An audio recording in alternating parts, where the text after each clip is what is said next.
My dog died last year, but one of my great memories of him is playing in the front yard of our first house at dusk. He was a puppy then, and in the early evenings he would always come down with a case of the zoomies.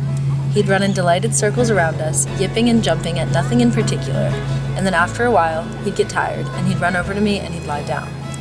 And then he would do something absolutely extraordinary. He would roll over onto his back and present his soft belly. I always marveled at the courage of that, his ability to be so absolutely vulnerable to us, to offer us the place that ribs don't protect, and trust that we weren't going to bite or stab him. It's hard to trust the world like that, to show it your belly.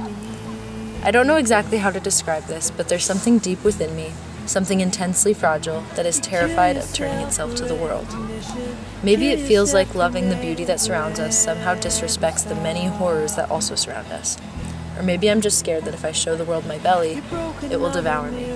And so I wear the armor of cynicism and hide behind the great walls of irony and only glimpse beauty with my back turned to it through the clawed glass. But I want to be earnest, even if it's embarrassing. The photographer Alex Sauce has said, "To me the most beautiful thing is vulnerability." And I would go a step further and argue that you cannot see the beauty which is enough unless you make yourself vulnerable to it. And so I try to turn toward that scattered light, belly out, and I tell myself, this doesn't look like a picture, and it doesn't look like a god.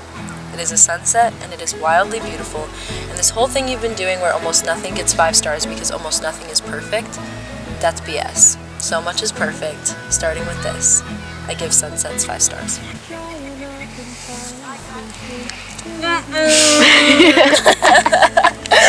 Oh my goodness!